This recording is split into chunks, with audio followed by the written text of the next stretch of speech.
Muy bien, voy a hacer la oración para iniciar las reuniones, que es una oración del MEP. Entonces nos ponemos en presencia del Señor, en el nombre del Padre, del Hijo y del Espíritu Santo. Amén. Amén. Igual déjenme ver si puedo compartir pantalla.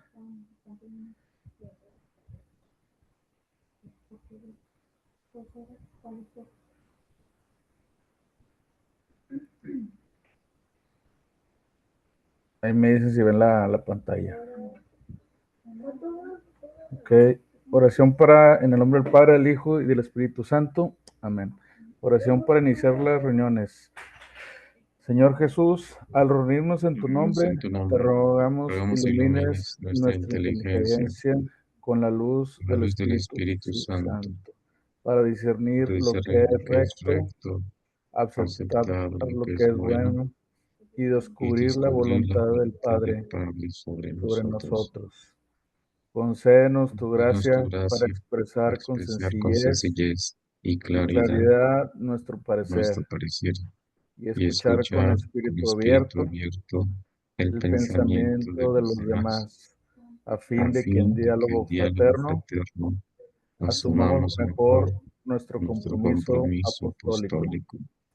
Que esta Esta reunión reunión sea sea fecunda, fecunda, se oriente al mayor estudiante y provecho provecho de de nuestros nuestros hermanos hermanos, y sirva para que para que participemos de un participemos modo de más un modo más eficaz eficaz en la en la construcción construcción del reino. del reino. María, Madre de la María, Madre de la Iglesia, Iglesia, enséñanos a enséñanos amarla a amarla profundamente profundamente y a y a trabajar en trabajar en ella ella con con fidelidad plena plena y, y y confianza confianza permanente. permanente. Amén. Amén.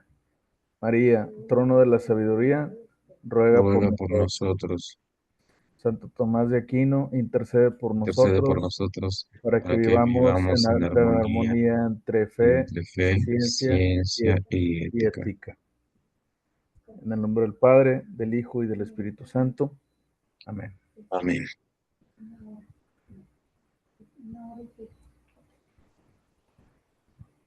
Y bueno, pues el título del tema es sobre esta época del tiempo litúrgico, que es sobre la cuaresma. No sé si quieras dar alguna otra introducción, Silvia. Pues bueno, agradecerle al padre Wilbert el No, todavía poder no va hoy. apoyarnos en esta, en esta charla, haber aceptado pues ayudarnos a dar unas pautas puntuales. Esta formación es parte de todo el programa de formación que llevamos en el MEP Nacional y sirve que nos formamos y como comentaba Roger, pues son conferencias o charlas que subimos a nuestro canal de YouTube para que pueda ser subsidio para las demás diócesis. Entonces, pues sin más preámbulos, padre, adelante. Bueno, muchas gracias y buenas noches a todos. Pues vamos a pensar un poquito, reflexionando acerca de qué es el año jubilar, porque pues de la cuaresma hablamos ciertamente cada año, pero del año jubilar, algunos tal vez sea su primer año jubilar, y entonces es importante pues tener un poquito claro lo que es el año jubilar. Como sabemos, estamos viviendo este año jubilar que ha convocado su santidad el Papa Francisco. El año jubilar, pues es una ocasión especial de renovación espiritual y que se celebra cada 25 años. También es un tiempo de gracia en el que se invita a los fieles a una conversión más profunda. Es importante destacar lo de la renovación espiritual, porque hoy en día el ritmo de vida, el estilo de vida y la mentalidad que está galopando por todo el mundo está haciéndonos olvidarnos del espíritu y nos invita a olvidarnos de la parte espiritual y centrarnos más bien en la parte material. Y por otra parte, pues sabemos también que así como el año jubilar, también la cuaresma, pues es un tiempo de invitación, de conversión, un tiempo de invitación para volver a Dios. Recordemos que es una actitud que aparece continuamente en los profetas, vuelvan a mí o vuelvan al Señor, es la constante de los profetas cuando se dirigen al pueblo de Israel. El lema desde el año jubilar de este año es el perecer peregrinos de la esperanza. Este lema nos invita a caminar llenos de confianza en los planes amorosos que Dios tiene para cada uno de nosotros y para toda la humanidad. Entonces es algo dinámico, estar en movimiento, caminar, no es algo estático. Tenemos, por lo tanto, que desplazarnos y pues tenemos que hacerlo confiados en estos planes amorosos de Dios. Pasamos todos por dificultades, encontramos todos dificultades en todas partes, pero nunca perder la confianza en el amor de Dios, nunca perder la confianza en esa cercanía de Dios. Recordemos cómo a Moisés y a Israel en el libro del Éxodo les promete su presencia. Él estará siempre con su pueblo, él acompañará a su pueblo después que lo libera de Egipto. Él promete una presencia, estar siempre en medio de su pueblo. Así que con esa confianza de que Él está con nosotros y viene con nosotros, pues caminemos y caminemos de un modo particular para ir al encuentro del otro, llenos de confianza en este amor de Dios y confiando en los planes que tiene para cada uno de nosotros y también para toda la humanidad. La palabra jubileo se da este nombre, significa júbilo, gozo, y este nombre se le da en particular a un año en específico y que parece ser que se deriva del instrumento utilizado para convocarlo o indicar su comienzo. Se trata del Yobel, un cuerno de carnero con el cual se anunciaba el día de la expiación o la fiesta del Yom Kippur. Esta fiesta se celebra cada año, pero tiene un significado muy particular o muy especial cuando coincide con el año jubilar. Y encontramos en la Biblia, pues, una primera idea de lo que sería el año jubilar. Se convoca cada 50 años, como nos lo dice el libro de Levítico en el capítulo 25, del 8 al 13. Y se proponía como la ocasión para restablecer la correcta relación con Dios. Es el tiempo especial para volver a la armonía, es el tiempo especial para volver a la orden inicial con el cual Dios estableció la creación. Y entonces, pues necesitamos restablecer nuestra correcta relación con Dios porque hemos pecado, hemos desobedecido, le hemos dado la espalda.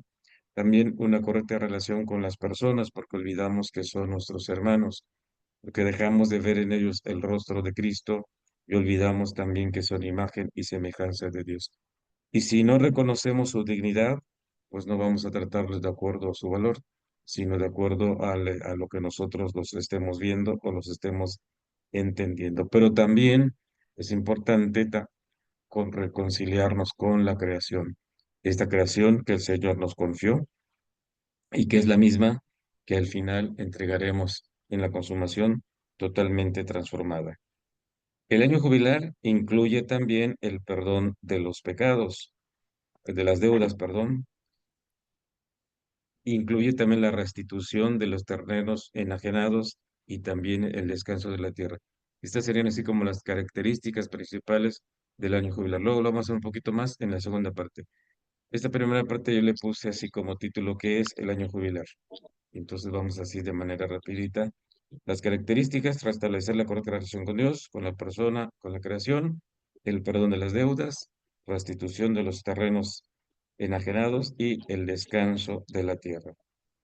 Por eso, para nosotros es interesante e importante el capítulo 4 de San Lucas, del 18 al 19, que está basado en Isaías 61, del 1 al 2, cuando aquella escena que presenta a Jesús en la sinagoga de Nazaret, cuando se para a leer las escrituras y le dan el rollo de Isaías diciendo: el Espíritu del Señor está sobre mí, me ha ungido, me ha enviado a anunciar la buena nueva a los pobres, a liberar a los cautivos, devolverle la vista a los ciegos y proclamar el año de gracia del Señor.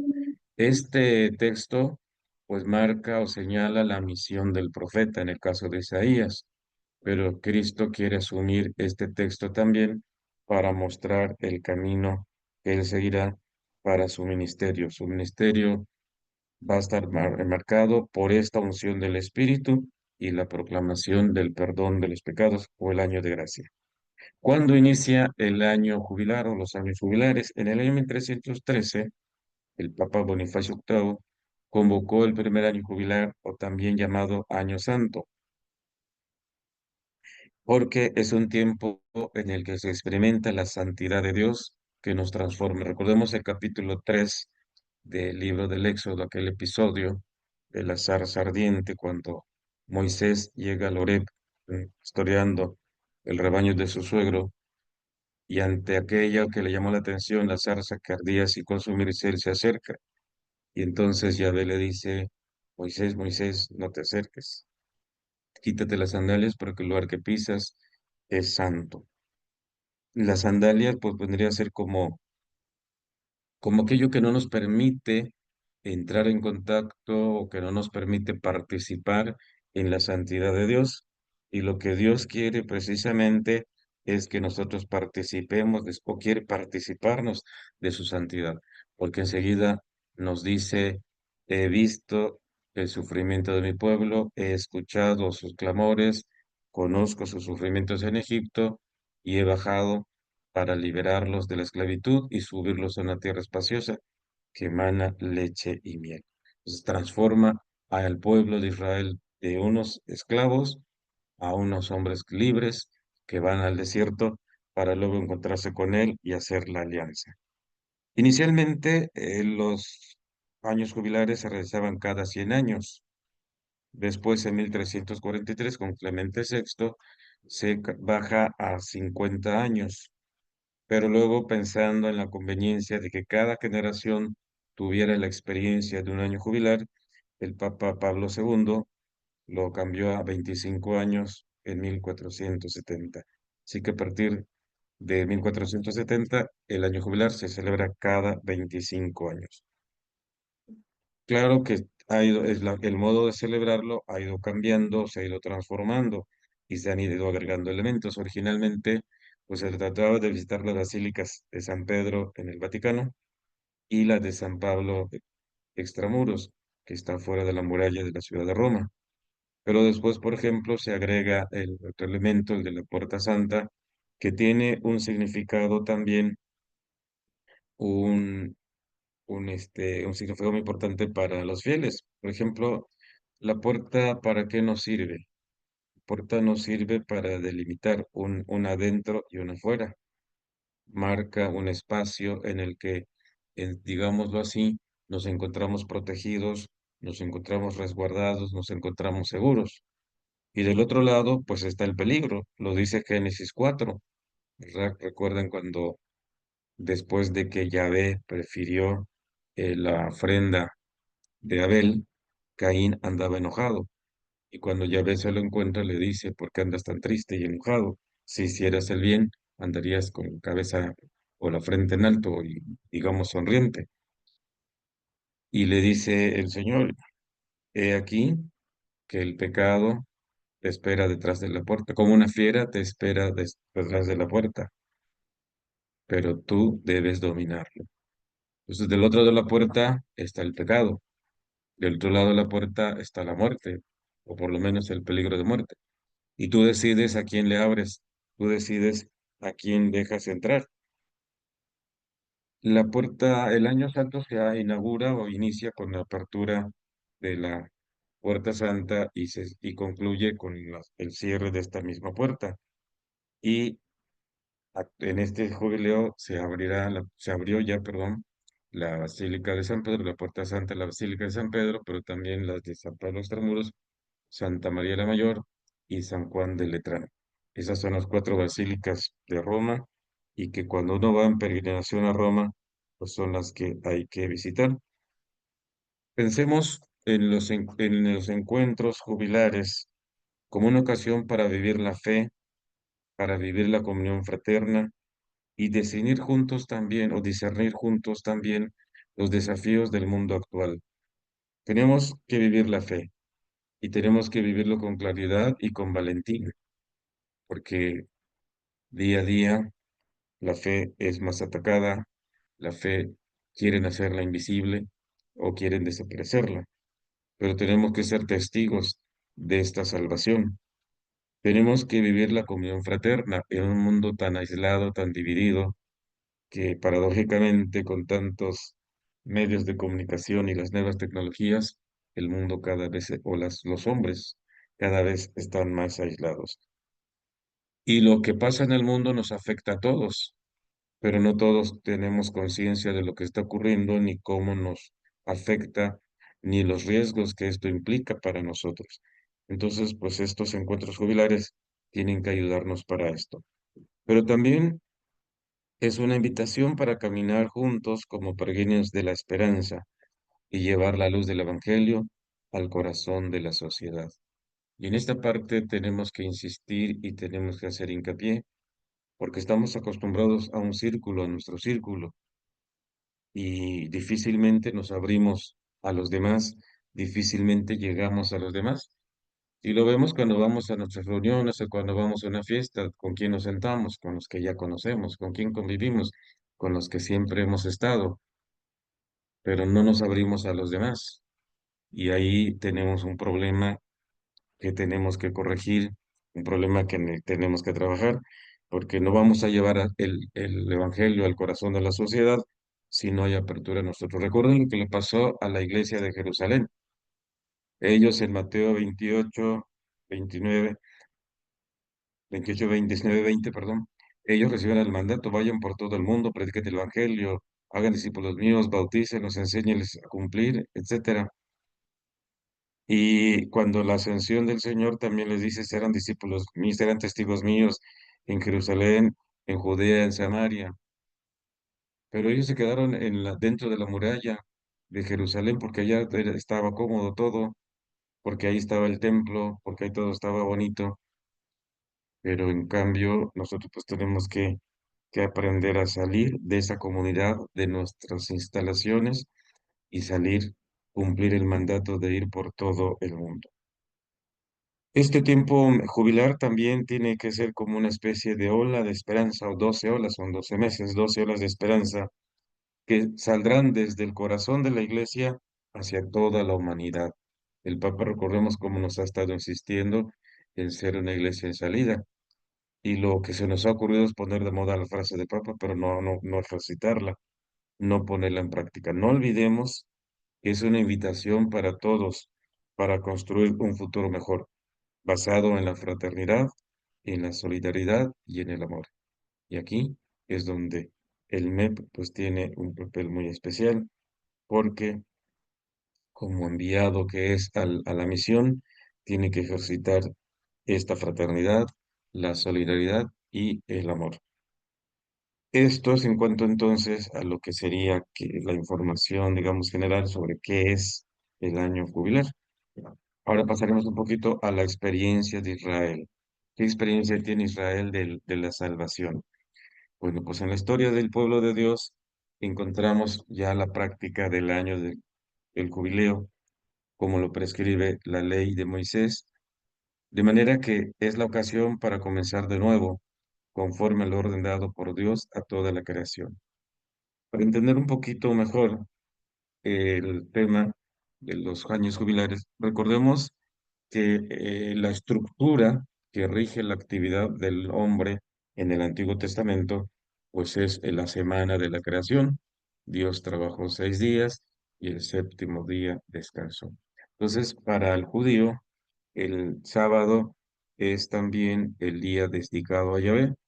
Entonces ellos, en su semana, lo que ellos le llaman semana de 7 años, son 6 años de trabajo, de cultivar el campo, etcétera, y el séptimo día entonces se detiene todo, porque se debe dejar en libertad a los esclavos, se perdonan todas las deudas y se deja descansar la tierra.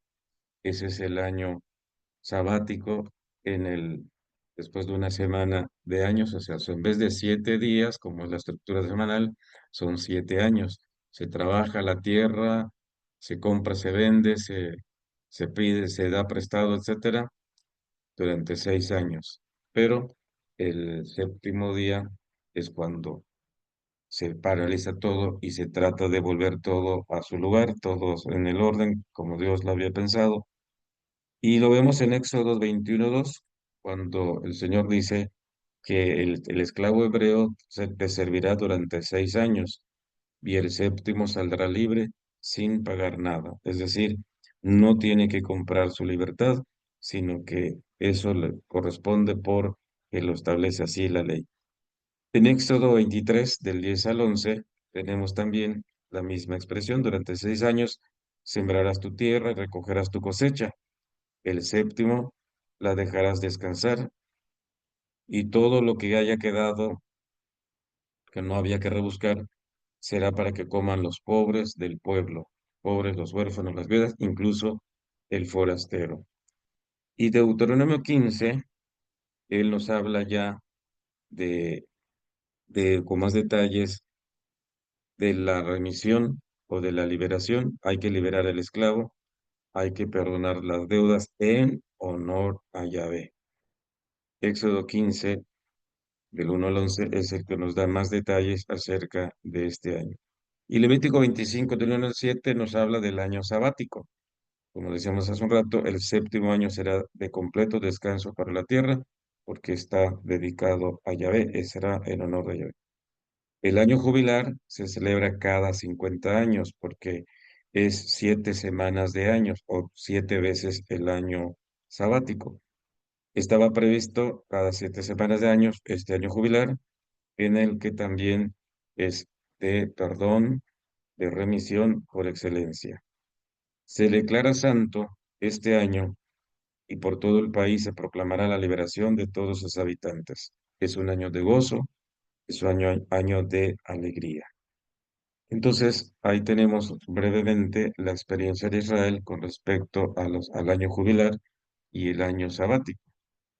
Pero decíamos hace un rato, el lema es de peregrinos de la esperanza. Y pues primero, ¿qué entendemos por esperanza? ¿Por dónde tenemos que caminar cuando hablamos de la esperanza? Bueno, pues tenemos que decir que hablar de la esperanza es decir el lugar que ocupa el porvenir o el futuro en la vida religiosa del pueblo de Dios. Un porvenir de felicidad al que están llamados todos los hombres. Recordemos como Timoteo en su la primera carta a Timoteo, San Pablo nos dice en los 2, versículo 4, Dios quiere que todos los hombres se salven y lleguen al conocimiento pleno de la verdad. Entonces, eh, es lo que se quiere, lo que se espera, es la felicidad, es que Dios cumpla sus promesas.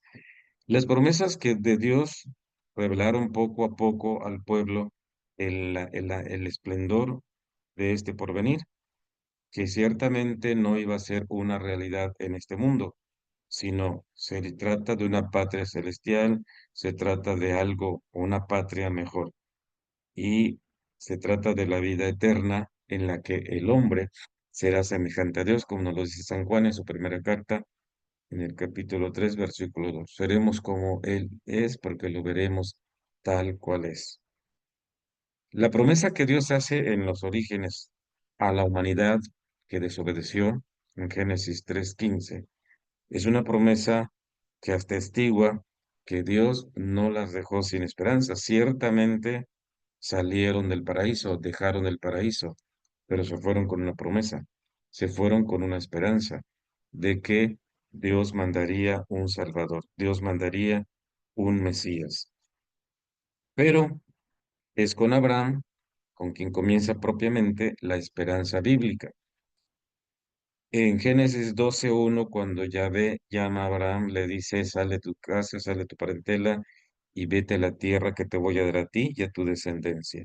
Entonces, esta esperanza o esta promesa garantiza una tierra y una descendencia para la descendencia de Abraham, para todos ellos. Es un porvenir que está garantizado por la promesa de Dios. Entonces, empieza como a concretizarse más, esta esperanza empieza a tener más sentido religioso o bíblico, esta esperanza.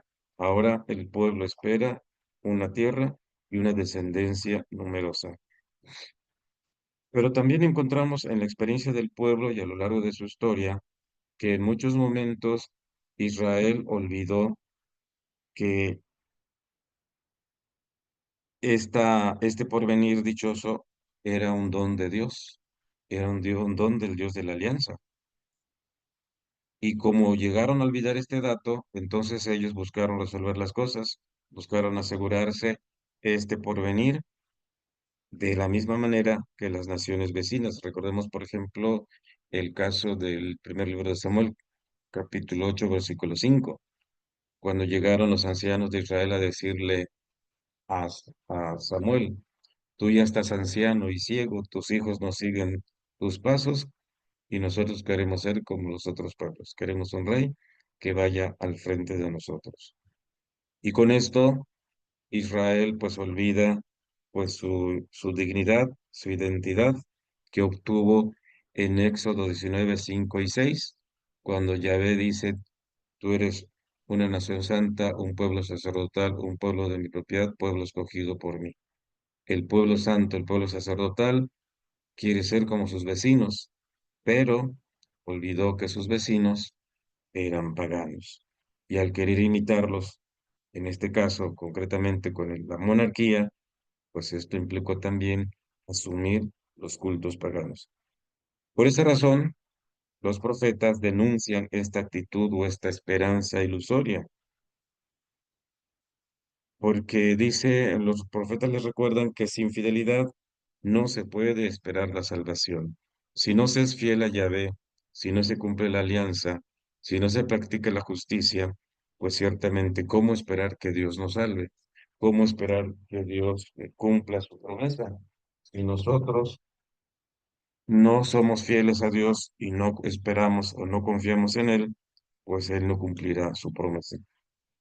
Y también después del pecado de Israel, sobre todo el pecado de idolatría, cuando el, los profetas denuncian el castigo, perdón, el pecado de Israel, también anuncian un porvenir lleno de esperanza. Ellos hablan también de la restauración de Jerusalén, hablan de la restauración del templo y el retorno de los desterrados.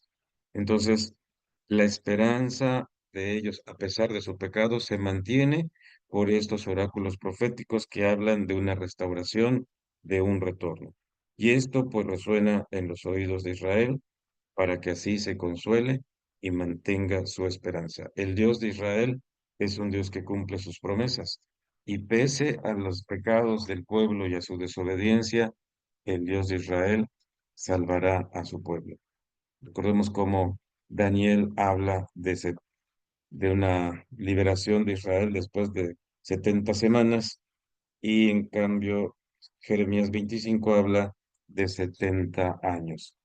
Pero también la infidelidad del pueblo por su propia experiencia, pues no debe ser obstáculo para esperar, no debe ser obstáculo para esta esperanza, sino que ellos deben tener siempre la certeza de que Dios le perdonará. Vemos, por ejemplo, en Oseas 11, cuando invita al pueblo, aquella figura que usa el profeta del matrimonio con su esposa adúltera, con su esposa infiel. La mujer se ha ido tras los ídolos, la mujer se ha prostituido, el oro, el trigo que yo le daba, lo usaba para dárselo a los ídolos, a Baal, pero, sin embargo, Dios tiene bien presente la misericordia que tiene pensado para su pueblo. Habacuc, por ejemplo, en el capítulo 2, versículo 3, él habla o afirma la salvación, el día del Señor, anuncia la transformación de Israel, pero insiste: si se tarda, espéralo, que llegará. Porque es Dios quien lo dice, porque es Dios quien lo promete. Entonces a veces parece ser que la salvación tarda en llegar, pero es cierta, porque Yahvé es fiel, porque Yahvé es misericordioso, porque Yahvé es la esperanza de Israel, como lo dice Jeremías en el capítulo 14, versículo 8. Y entonces ahora decimos que la esperanza de la iglesia es en la fe. Es una esperanza colmada, en efecto. Ya no esperamos la plenitud como lo esperaba Israel, Nosotros tenemos una esperanza que ha sido colmada porque el don del Espíritu que otorgó el Señor a su pueblo, con esto acabó por de cumplir o realizar las promesas. Cuando, por ejemplo, en Hechos 2:33, recordemos, después de la venida del Espíritu Santo, aquellos extranjeros que estaban en Jerusalén y corren para ver qué había pasado cuando escucharon aquel ruido, ellos dieron una explicación humana cuando lo escucharon hablar en sus lenguas y cuando se dieron cuenta que todos lo entendían, ellos dieron una explicación humana, están borrachos. Y Pedro sale en cambio a explicar la verdad teológica. Pablo dice que entonces que la promesa hecha a nuestros padres, Dios la ha cumplido. Ha enviado, ha derramado, ha resucitado a Jesucristo, Él ha enviado el Espíritu Santo y sus efectos es lo que ustedes están viendo y están ustedes oyendo.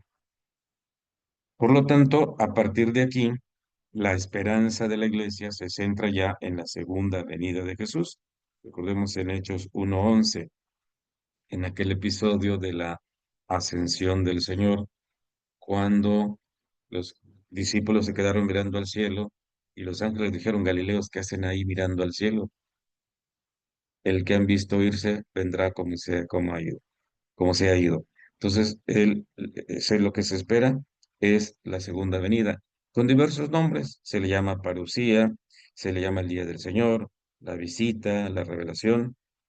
Y esta parucía o esta segunda venida también parece muy próxima, pero también a veces parece que se tarda. Recordemos como la segunda de Pedro, 3, del 8 al 9, dice, no es que el Señor se tarde, sino que está usando la paciencia para darnos oportunidad para que todos nos salvemos. Entonces, no es que se tarde, sino que es la oportunidad, una prórroga, digámoslo así, que el Señor nos da para la salvación. Pero sí se advierte toda la iglesia que vendrá como un ladrón en la noche. Primera de Tesalonicenses 5, del 1 al 5. Nadie sabe en el día de la hora, pero esto implica entonces que estemos siempre en vela, que no nos durmamos, que estemos siempre atentos, que estemos siempre vigilantes. Y estar en vela, pues también exige una paciencia inquebrantable en las pruebas y en los sufrimientos. Las comunidades cristianas pasaron por muchas tribulaciones, pasaron por muchos momentos difíciles, pero lo importante era mantenerse firmes en esta espera, porque el Señor viene y viene como juez de vivos y muertos. Por eso en Romanos 12:12 nos dice que la esperanza de la iglesia es gozosa, es una esperanza gozosa incluso en el sufrimiento, incluso en medio de los padecimientos, porque esto es como el gozo, como la alegría de participar en los sufrimientos de Cristo, es asemejarnos más al Señor participando de sus sufrimientos. Y los sufrimientos que aquí padecemos no se parecen en nada a la gloria que se espera en el mundo futuro, 2 Corintios 4:17. Y esto pues influye ya en el presente, porque vivimos ahorita y vivimos como el, el cumplimiento de la promesa y esperamos la plenitud de esta promesa. También, por supuesto, esta esperanza engendra la sobriedad. Hay que estar sobrios, hay que estar tranquilos, no acelerarnos, saber discernir, pero también saber desprendernos, no poner el corazón en las cosas materiales que solamente son medios para llegar al Señor, para alcanzar nuestro fin. Esta esperanza también suscita la oración y el amor fraterno, porque ante la necesidad de los demás, el corazón se abre, la mano se extiende para ayudar al hermano. Esta esperanza también fija la mirada en el mundo venidero. Esperamos cielos nuevos, esperamos una tierra nueva. Y esto pues anima toda la vida cristiana porque le da un nuevo sentido. Le da nuestra visión de la historia, es una historia lineal, no es cíclica como la de los pueblos paganos que hablan de la reencarnación, sino que nosotros tenemos un principio y caminamos hacia el fin, caminamos hacia la consumación. Y apunta también a la redención de nuestro cuerpo. Pablo lo dice en Romanos 8:23, pero esta renovación de nuestro cuerpo, redención de nuestro cuerpo, pues es un cuerpo mortal que pasará a ser inmortal. Y esta transformación puede ser a través de la transformación de los vivos, como lo dice Pablo en 1 Corintios 15:51. Recordemos cuando él habla de que si, porque algunos andan diciendo que Cristo no resucitó. Si Cristo no resucitó, entonces van a nuestra fe, seríamos los más infelices, hemos vivido más engañados. Lo cierto, dice Pablo, es que todos seremos transformados.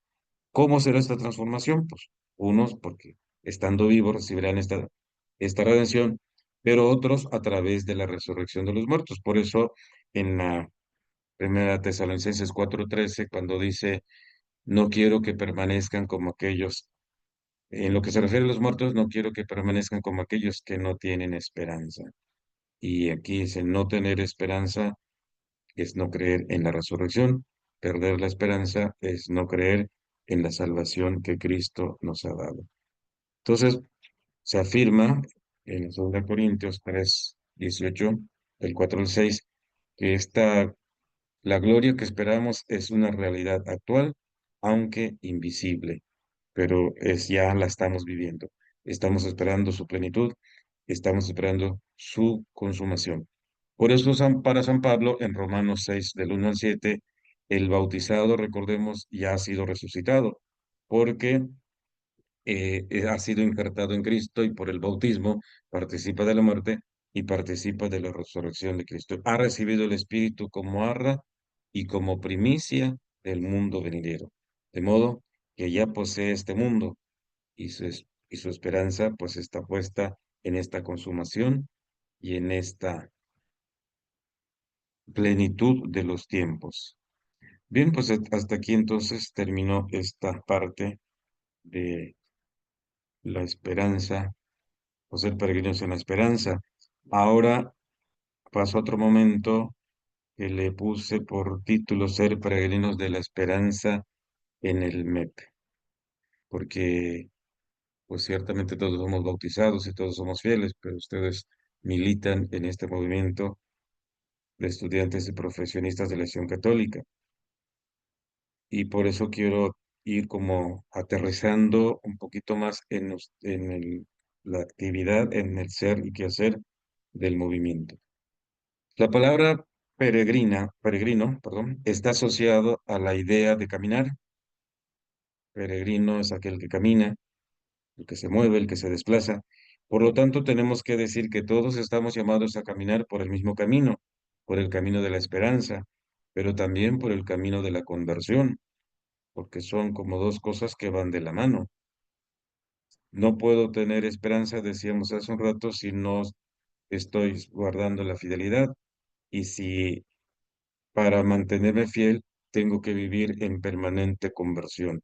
Es decir, estoy llamado para volver continuamente a Dios. Todos los días tengo que trabajar en este retorno a Dios y sobre todo aprender a permanecer en presencia del Señor. Lo que aquí vamos a notar como especial es que somos peregrinos que caminamos en el movimiento de estudiantes y profenistas de la Acción Católica. Y como sabemos, el MEP, entre otras cosas, promueve e impulsa el servicio comunitario para luchar por cambiar la realidad que vive nuestro país. Esas son como así como de las metas del MEP. Por esta razón, busca evangelizar el mundo estudiantil y el mundo profesional para buscar la justicia, la paz y la verdad, respetando en todo momento la propia dignidad humana y también la del otro. De tal manera que si queremos responder al llamado del Señor, se hace necesario actuar conforme a Isaías 58, del 6 al 7, cuando nos habla el profeta del ayuno que Dios quiere, cuando dice que hay que desatar los nudos, hay que bajar la mano amenazadora, hay que compartir el pan con el hambriento, hay que hospedar al forastero, hay que vestir al que no tenga ropa, etcétera. De ahí se inspira Mateo 25, del 34 al 36, en aquella parábola del juicio final, cuando dice, vengan benditos de mi Padre y pasen a ocupar el reino que ha sido preparado para ustedes, porque tuve hambre, me dieron de comer, tuve sed, me dieron de beber, Estaba desnudo, me vistieron, enfermo, me fueron a ver, encarcelado, me visitaron. Y entonces, esto es lo que nosotros debemos considerar para trabajar nuestra conversión desde el MEP.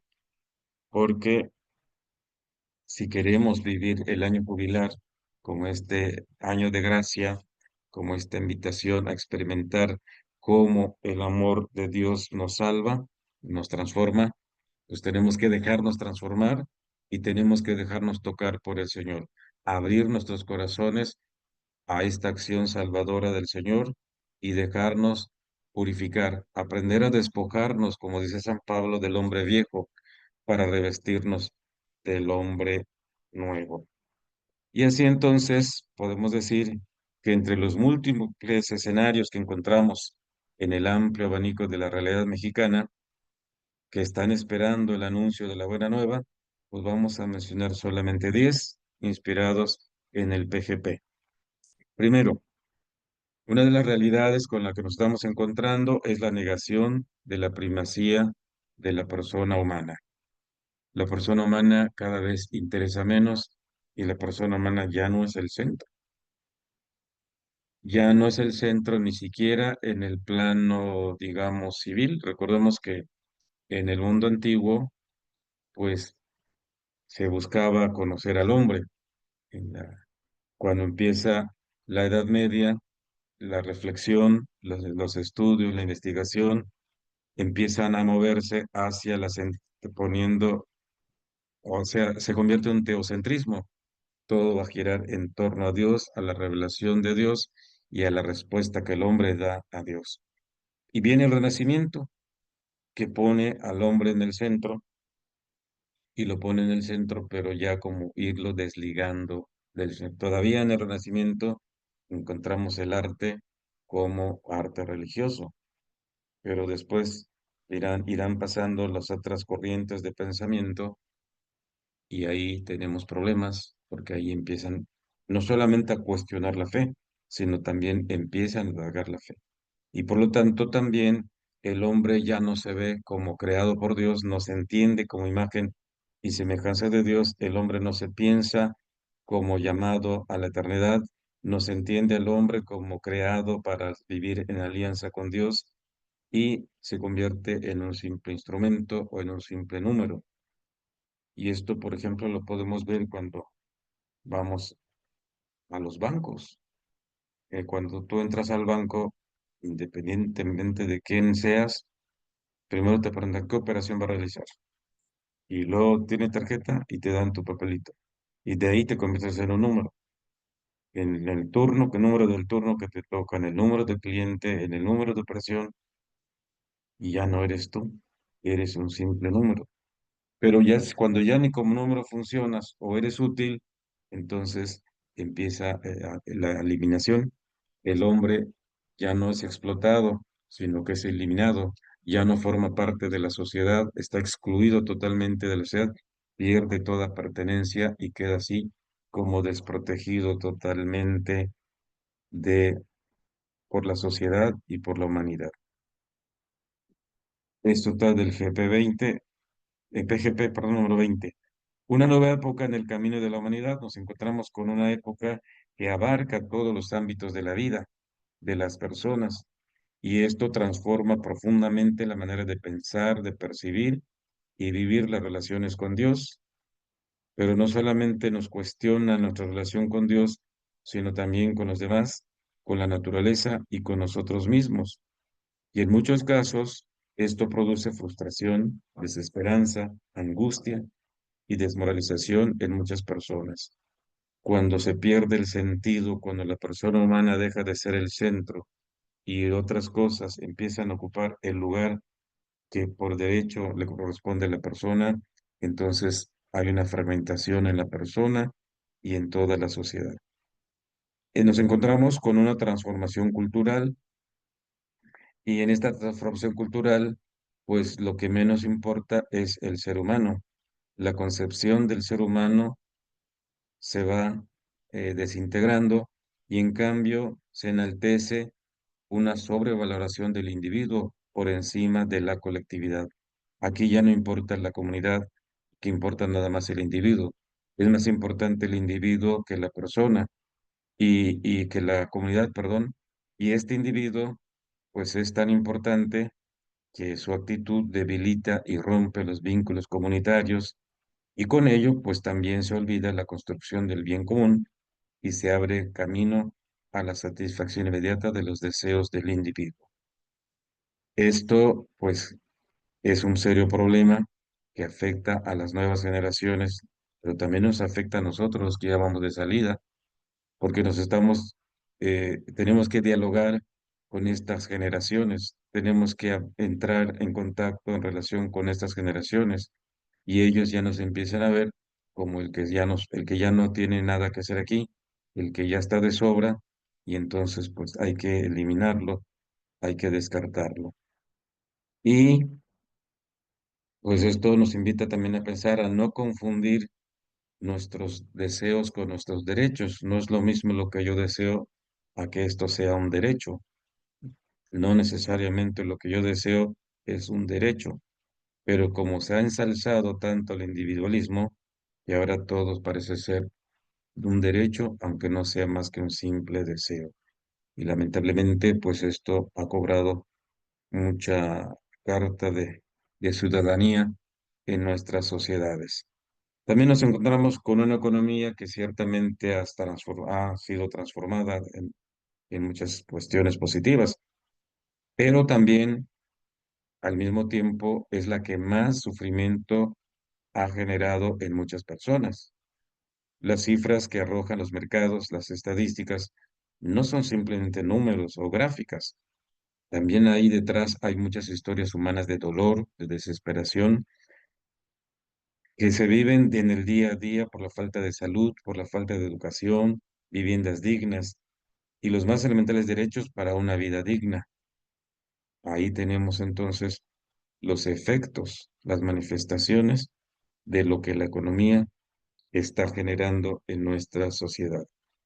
Y por otra parte, pues tenemos el relativismo, que es una corriente de pensamiento que surge en la Grecia antigua, en el siglo V con Protágoras, que es con su célebre frase, el hombre es la medida de todas las cosas.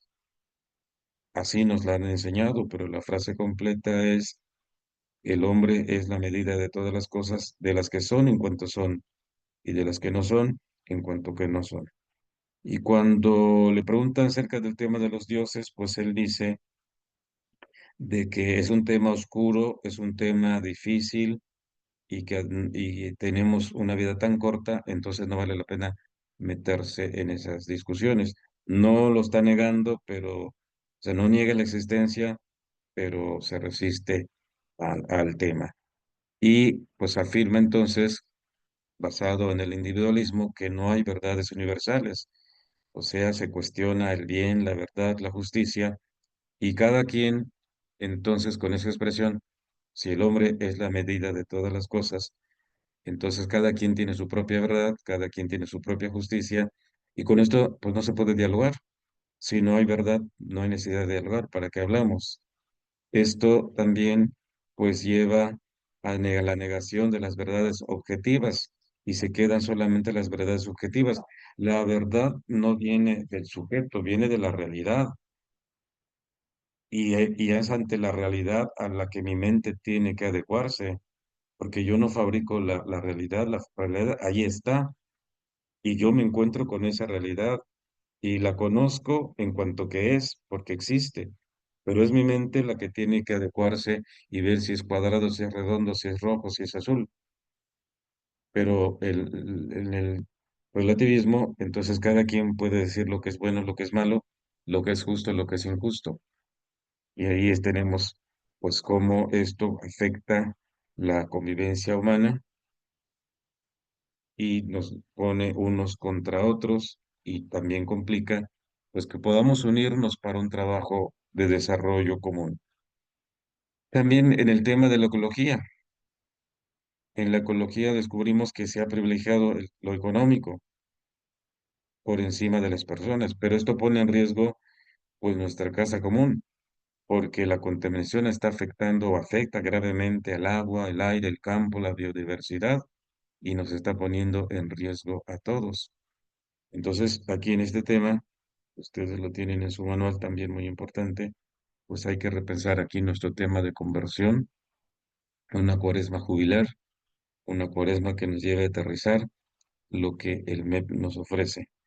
También nos encontramos con que las nuevas tecnologías y los medios de comunicación masivos han ayudado a tener una vida más digna, ¿cierto? Pero también traen de la mano la dispersión, la manipulación de la verdad, la falta de comunicación interpersonal. Hoy las personas, hoy por hoy, son capaces de comunicarse con otra persona. Viven pegadas a las pantallas y son capaces de comunicarse con el que vive en Europa, con el que vive en Australia, pero son incapaces de hablar con papá y con mamá, son incapaces de hablar con el hermano, son incapaces de hablar con el que tienen a su lado. Y aunque escuchan las voces de los que están a miles de kilómetros de distancia, no escuchan los gritos de los que tienen a su lado. Entonces también esto trae la enajenación que nos confunde seriamente. Otro tema que plantea el PGP es el de la migración forzada, porque esto obliga a muchos a dejar su lugar de origen, su pueblo, su cultura, y esto pues trae como consecuencia la pérdida de la identidad, por supuesto, pero también la pobreza, la violencia, la falta de oportunidades, rechazo social, político, religioso, la desintegración familiar, la trata de blancas, necesidad de refugio. Se constituyen nuevas familias porque dejan a la familia en el lugar del que han salido, pero en el lugar al que llegan forman otra familia. También encontramos soledad, desarraigo, ya no son ni de aquí ni de allá, como dijo la India María, pero también son personas vulnerables jurídicamente ante su situación de migrantes indocumentados. También está, o podemos ver cómo la familia atraviesa por una crisis debido al ataque de nuevas ideologías. El hecho de que ya muchas instituciones internacionales están obligando a los países a imponer ideologías, están imponiendo nueva forma o un sistema educativo en el que eliminan la participación de los padres, que son los primeros responsables de la educación de los hijos, cuando se separa la sexualidad del amor, de la responsabilidad, de la procreación, pues esto genera también pobreza, individualismo. Esto también, pues, impide que las personas sean capaces de adquirir compromisos sólidos, porque el ritmo de la vida actual también es otro factor que afecta a la familia. Ya no hay oportunidad para conocerse, no hay oportunidad para una relación sólida, y entonces se pasa a lo más rápido, a lo que nos convenga y si nos entendemos, pero sin compromisos sólidos. Lamentablemente también encontramos una pobreza creciente y todas sus consecuencias, debido a que la riqueza se ha concentrado en las manos de unos pocos, pero ha dejado en desamparo una gran multitud de hermanos que están esperando lo necesario para vivir dignamente. Cada vez hay más y más personas en la pobreza, familias que pasan hambre, frío, enfermedades y que no encuentran la oportunidad para salir de la pobreza. Bueno, pues el MEP entonces dice o afirma que evangeliza o busca evangelizar los medios estudiantiles y profesionales. Pues ahí tenemos estudiantes, ahí tenemos profesionistas, pero también tenemos gente no profesionista, pero que son bautizados. Y si no son bautizados, también están esperando que alguien les lleve el anuncio. Y si queremos vivir el año jubilar con esta actitud de conversión, no podemos pasar por alto estas situaciones, no podemos pasar por alto estas realidades que hoy por hoy se convierten en la voz de Dios para el movimiento, se convierten en la voz de Dios para todos y cada uno de nosotros, que desde nuestro movimiento demos una respuesta eficaz, no simplemente poner de moda otro eslogan. Aquí en la diócesis, por ejemplo, se decía en el año de la fe, y cuál es el fruto después de todo esto, después de todo el circo que se armó, ¿cuál es el fruto? ¿Quién dice yo me convertí como fruto del año de la fe? Y entonces ahora el MEP tiene que preguntarse cuáles van a ser los frutos de esta cuaresma jubilar. ¿Quién va a decir como nuevo integrante del MEP, o por lo menos como a un nuevo practicante soy fruto del MEP en esta cuaresma jubilar. Gracias, muchas gracias.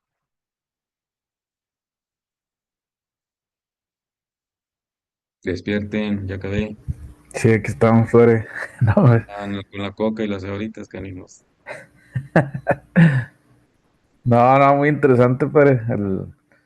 Las partes que tocó, ¿verdad? Desde la parte histórica del jubileo, ¿verdad? De entender de dónde viene, desde dónde se vienen celebrando los jubileos, lo de las puertas santas ya irlo aterrizando a la esperanza también, ¿verdad? Pues, esto de peregrinos de la esperanza y en el cómo nosotros como militantes del MED, pues tenemos que bajar ese mensaje, esa conversión y aprovechar pues este año, ¿verdad? Como mencionaba, y por ahí lo habíamos platicado en otra charla por ahí previa, que lo de los jubileos antes pues eran cada 100 años y se bajó, esa parte es bien interesante de que antes después se bajó cada 50 años y ahorita ya es cada 25 años con el fin de que pues al menos una vez en la vida pueda tener las personas o podamos tener las personas una oportunidad de este pues de participar en este jubileo y obtener también indulgencia plenaria, ¿verdad? En estas participaciones y en esa conversión, reflexionar, mejorar como personas y realmente tener esa conversión en este periodo de tiempo pues ahorita estamos también, ¿verdad? En esta etapa del año, eh, donde en la cuaresma, pues también reflexionamos es una etapa para reflexionar sobre nuestra conversión, ¿verdad? Año con año, pues lo tenemos en el año litúrgico, pero ahorita se acentúa más en este año jubilar, donde tenemos que reflexionar, pero también detonar acciones con los demás, ¿verdad? Como parte de la misión del MEP. Este, no sé si de los que nos conectamos, por ahí para le comento, nos acompañan 5 militantes o representantes de la diócesis de Nesa, Silvia de Puebla y yo soy de Monterrey, ¿verdad? Aquí nos conectamos, entonces no sé si alguien quiera dar algún comentario sobre esta parte del tema que nos compartió el padre Wilbert. Si quieren agregar algún comentario, ya sea José, Juan, Rafa, Caro, o Oscar o Silvia.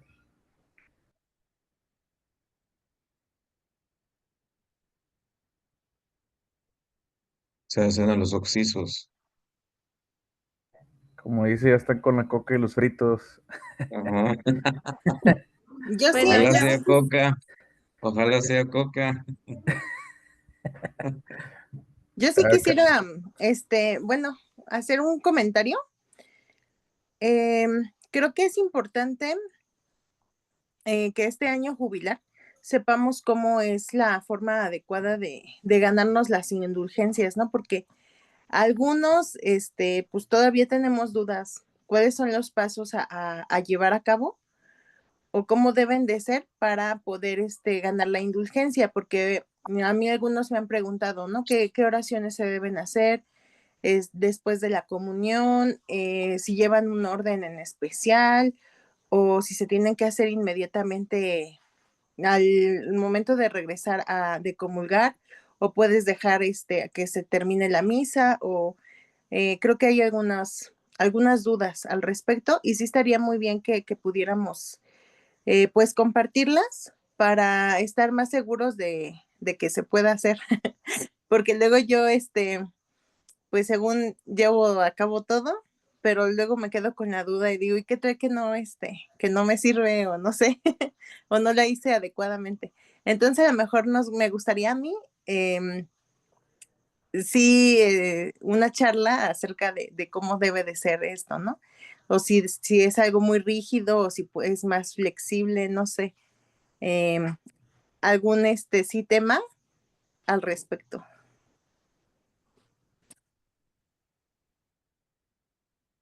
Ese sería un tema aparte, te entiendo. Sí, pudiera ser un tema o quizás una charla, ¿no? Un espacio para algunas dudas que podemos. Entonces, eh, esto es más bien para Roger. Perfecto. ah, sí, Dale Sí, chamba, Roger.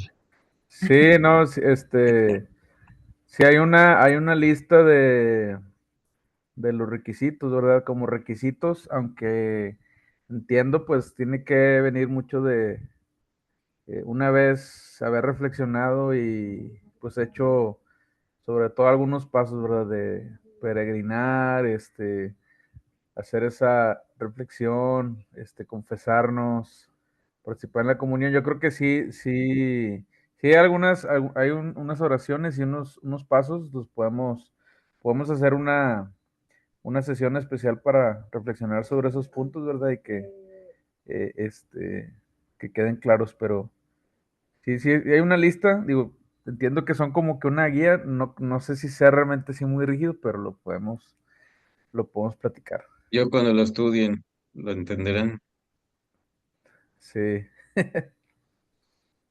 digo yo. gracias. ¿Alguien más de los Igual, chicos? yo quisiera compartir un poquito de la impresión de la charla del padre Wilbert. La verdad es que creo que se me hizo súper interesante justo este recorrido histórico, como para tener una pauta mucho más completa de todo esto que se ha venido trabajando en los años jubilares. Y la parte más interesante, creo que puede aterrizarse con nosotros, justamente es esa parte que seccionó como peregrinos de esperanza en el MEP, donde pues creo que unas palabras muy acertadas que dijo, ¿no? Que justo en la necesidad, pues el corazón se abre y la mano se extiende, ¿no? Entonces creo que es un buen trabajo para nosotros empezar pues, a voltear nuevamente o con más intensidad a todas esas partes vulnerables que el mismo PGP indica, ¿no? Que no necesitamos inventar el hilo negro, hay mucho ya donde se puede trabajar y también pues considerar que nosotros estamos en ese peregrinar y que de manera personal a mí me hizo mucho clic la parte de decir, bueno, Dios se tarda, pero llega, ¿no? Entonces, esa parte de saber que nosotros debemos de vivir con esta esperanza y por la fe que tenemos, por el conocimiento que tenemos, pues de saber que Dios siempre va a estar aquí, ¿no? Entonces, muy acertadas sus palabras, Padre Wilbert. Muchas gracias, me voy muy enriquecida. Gracias, y gracias a Dios, yo me voy con mucha hambre, hambre de Dios. Ah, bueno,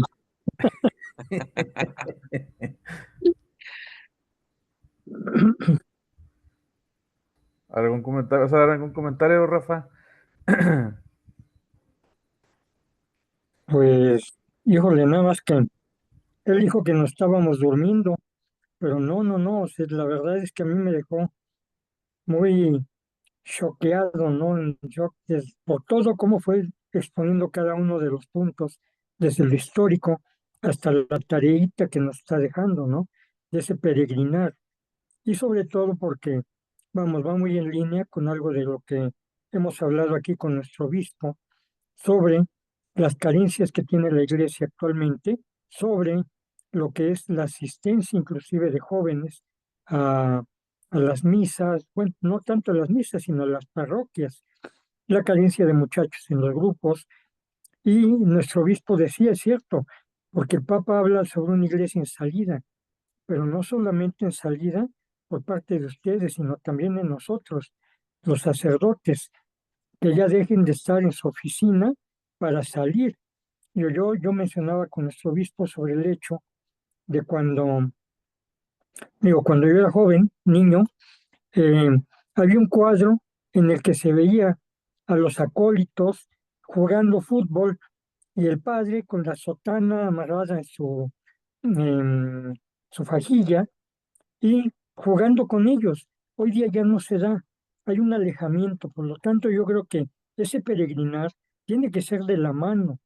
No podemos aventarnos solos, no puede ser una tarea del MEP solamente, sino que es una tarea conjunta, sacerdotes y comunidad, sacerdotes con grupos, sacerdotes con nosotros, porque salvo las reuniones mensuales que tengamos, no lo volvemos a ver en el mes. Entonces, yo creo que sí es algo en lo que hay que profundizar mucho, por eso dije yo, sí me quedé meditando mucho estos puntos que él habló.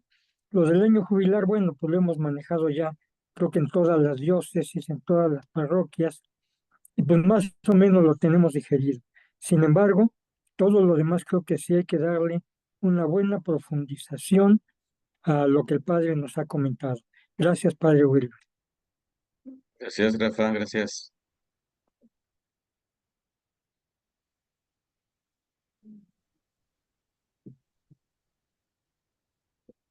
Pues igual yo padre, le agradezco mucho. Pues yo me quedo con la parte de la liberación, ¿no? Esa parte también de la que dice de historia, de la parte del año jubilar, de la liberación, porque también es una forma también de liberarse del pecado, ¿no? Ahorita que estaban hablando de las indulgencias y esa parte, pues también con todo el año jubilar, pues también es, al cumplir con esto, pues también te liberas de los pecados, de todo lo que tienes también encima en este tiempo, ¿no? Pues también es muy importante. Gracias.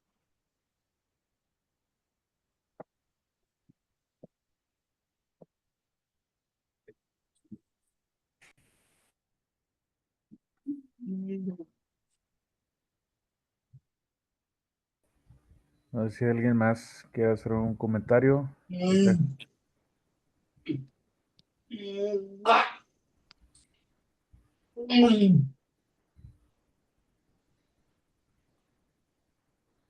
Oscar o Juan. ¿So vas a participar?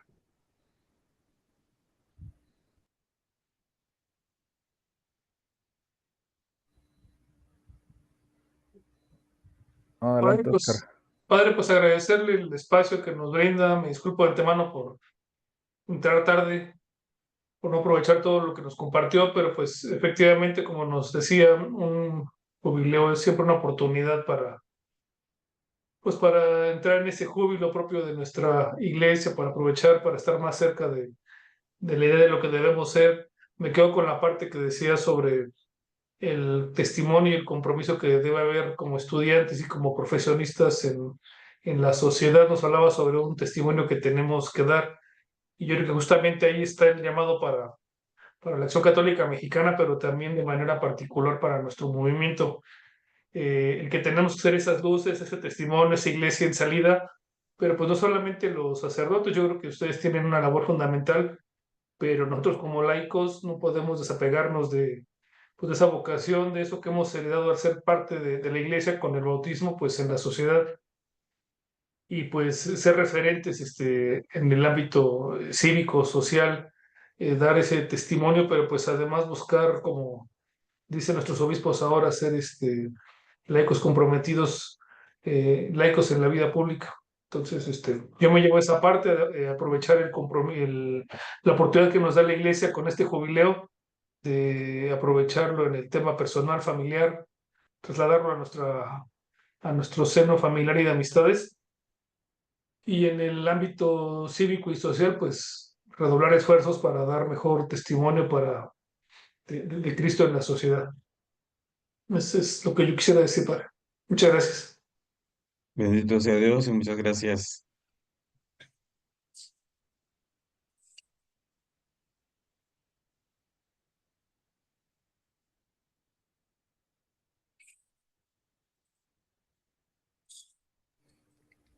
Así por último, Juan, no sé si vas a comentar algo, adelante, Juan. Sí, Gracias. sí. Una cosa así que yo tomé, que vi dos cosas. Uno, lo que dijo el padre, que es bien cierto, que la iglesia se está atacando, pero la atacan muy feo. Lo vemos en las marchas feministas, cómo van contra la catedral, tanto la de México, la de Guadalajara, hasta creo Puebla y todo eso. Es bien cierto, están, pero bien duros. Y la iglesia, ¿qué tiene que ver con ellos? Es lo que yo veo. Lo otro, la economía está muy, está canija.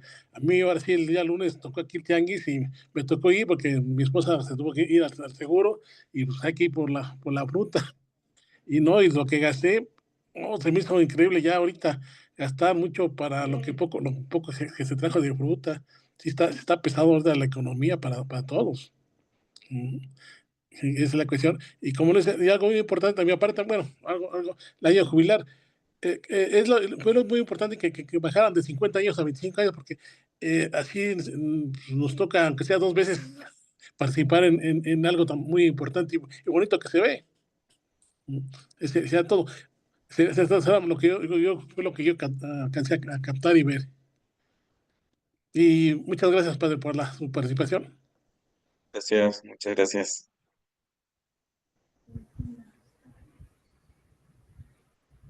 Bueno, pues muchas gracias a todos por su participación y igual ahí un agradecimiento, Padre Wilber, por dedicarnos este momento, ¿verdad? Para preparar el tema y muy agradecido porque fue un contenido muy, muy rico que por ahí qué bueno que lo grabamos para darle ahí ponerlo y darle otra masticada a todo lo que mencionó, ¿verdad? Otra revisada a todas las citas y todos los puntos, estuvo muy, muy completo. Y pues le agradezco este momento que nos dedicó y pues nos lo llevamos para aprovecharlo y tomar acciones, ¿verdad? De conversión cada uno y pues lograr ese cambio en nosotros y influenciar en nuestro entorno, ¿verdad? Ayudando a los demás y impactando en la sociedad ahí que nos toca lo más cercano, con nuestros compañeros, en la parroquia, en la familia, ¿verdad? Pues muchas gracias, Padre, por este tiempo, muy agradecido y Dios se lo pague ahí por la atención y la preparación de este tema. Pues muchas gracias a todos ustedes, gracias por la invitación, se los agradezco mucho. Y ahorita que tú estabas hablando, me vino a la mente, pues como una especie ya de resumen de todo lo que ustedes dijeron, que ciertamente, pues esta cuaresma no sea una cuaresma más, otra que pasó por nuestro calendario o por nuestras agendas, sino que pensemos, por ejemplo, si el Jueves Santo celebramos la Cena del Señor, la institución de la Eucaristía y el mandamiento del amor, y como un signo de ese amor fraterno o del nuevo mandamiento, en algunos casos acostumbran llevar despensas para los pobres, ¿verdad? Que Cáritas se encarga de repartir. Y también en otros lugares acostumbran hacer la representación de los apóstoles y lavatorio de los pies, que está bien, pero ¿por qué no nos ponemos como tarea el Jueves Santo en esa misa nosotros llegar con, eh, con la pregunta y la respuesta, ¿no? ¿Cómo le lavaste los pies a tu comunidad o cómo le lavaste los pies al MEP? O sea, ¿en qué le serviste? ¿Qué servicio le diste? Porque eso de ponerte un trajecito y meter el pie a la palangana, pues lo haces cada año, lo hacen cada año, pero luego ya ni se aparecen el Viernes Santo los que le hacen de apóstoles. Pero creo que podemos aterrizarlo así mejor, ¿no? ¿Cómo le laváis los pies al hermano, a la comunidad, al MEP? Y cuáles, o sea, los servicios que hicimos, que presentamos, y eso le ofrecemos al Señor como fruto del amor fraterno.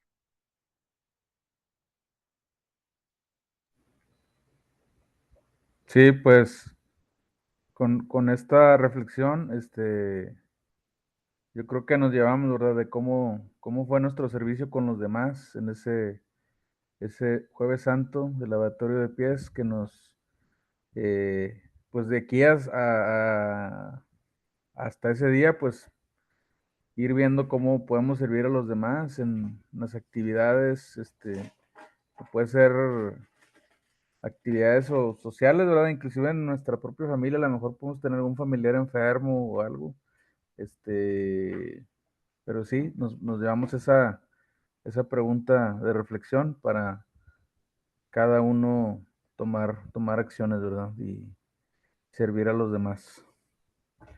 Pues bueno, con esto, yo creo que estaríamos concluyendo el tema y pues no sé si nos puede dar la bendición, Padre, para ya para concluir y pues de nueva cuenta, pues un agradecimiento ahí por este apoyo ¿No? El Señor esté con ustedes. y con su espíritu. La bendición de Dios Todopoderoso, Padre, Hijo y Espíritu Santo, descienda y permanezca sobre ustedes. Amén. Amén. Muy buenas noches a todos, que descansen y a seguir sirviéndole al Señor. Muchas gracias, Gracias. Padre. Gracias, Igualmente, Padre. Gracias, que descansen.